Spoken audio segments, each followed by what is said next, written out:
I just wanted to let y'all know a few updates before we get started today. A quick reminder, Sunday at 11 a.m., Pastor Nate is going to do a interest meeting on Zoom. So if you have any questions, you want to get on, you feel like maybe, you're being called, or you just want to come and see what we're about, get online, ask him some questions, and fill us out. October 31st, Halloween, at 5 to 6:30, thank you. We are going to have a trunk or treat. Drive-through only, please do not exit your vehicles. We are going to have a circle of cars, drive through it. We're going to have ice cream truck for the first 100 people, free ice cream, free barbecue, and plenty of candy. So get on the Salvation Home Facebook. We have a flyer on there. If you have any questions, my phone number is on there. Give me a text. So moving on, I am so excited. I just want to say thank you, Pastor Nate, for letting me do this tonight. A couple of weeks ago, he asked, he wanted me to pray and decide what we were going to talk about in October. And the only thing that kept coming to me was forgiveness. Forgiveness, forgiveness, forgiveness. And I just thought, okay, God, well, maybe somebody up there needs to forgive someone because I'm good. I lied, but only to myself. That's the thing that happens. I think of something and I think, oh man, that's good for someone else. But it was really for me. I need to forgive. And I'm going to read from Matthew 18, 21 through 35. It's a parable, the unmerciful servant. So just keep up with me. Then Peter came to Jesus and asked, Lord, how many times shall I forgive my brother? 7 times? Jesus looked at him and said, no, not 7 times, 77 times. Therefore, the kingdom of heaven is like a king who wants to settle his debts with his servants.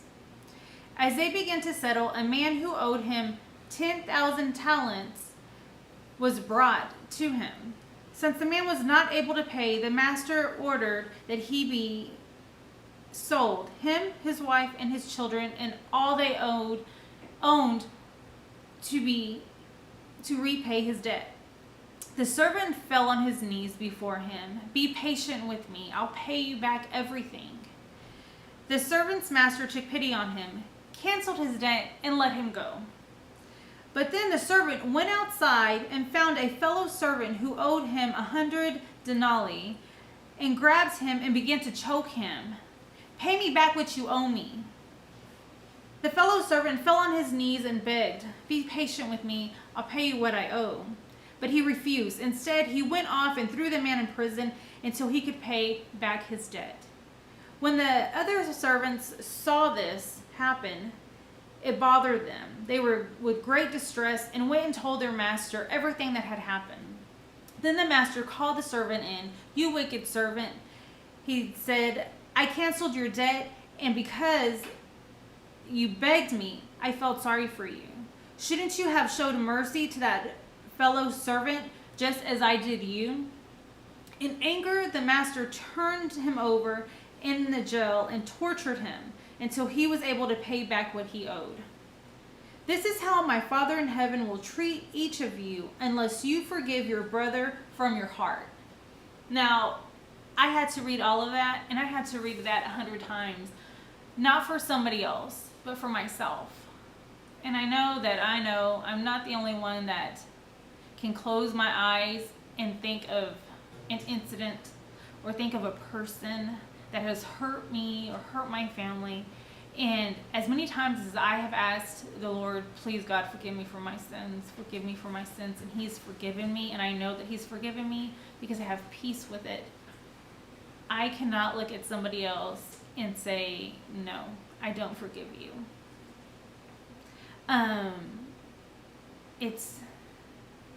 It's hard sometimes.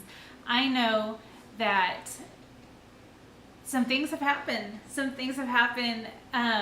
In the last 2 weeks, every single day, and it blows my mind because every single day in the last 2 weeks, I've had to forgive someone for hurting my feelings, my husband's, my daughter. And I'd like to think that I am the ultimate mama bear. Like, nobody hurt my baby, nobody hurt my husband, because this rage fills me up because I'm a mother. But lately, that rage, as soon as it just boils up to my head and I can feel it, it is immediately soothed by God's love.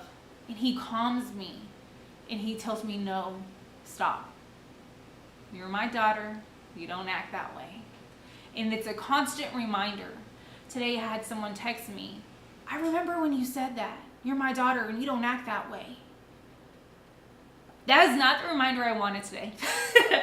My daughter had an incident at school and it just infuriated me. And as much as I wanted to email the teacher, the principal, I started an email and I erased it. I erased it 5 times. I deleted it.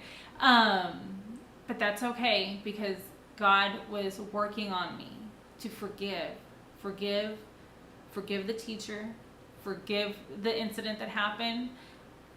Tensions are rising. COVID's still going on. Forgive.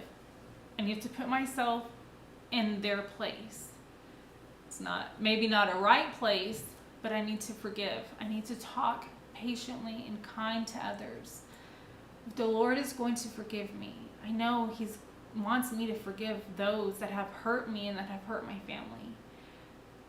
It's a good day. It's a great day that the Lord has made. And every day He lets us wake up and He lets us try again to make things right. Every day for the last 2 weeks, something has happened in our family that I've had to forgive someone. And I've either done it graciously or not at all. So every day, God, I am grateful that He lets me wake up to try it again, to forgive again. So please keep that in mind when you are in troubled times and you don't want to forgive someone because they've hurt you so deeply. God's already forgiven you for your sins, forgiven you for your hate. Who are we not to forgive someone else that's hurt us? So thank you for tuning in tonight. Can't wait to see you on Sunday. If you, again, have any questions about the church, the Zoom will be on. Information will be on the Facebook. So have a good night, guys. Thank y'all for watching.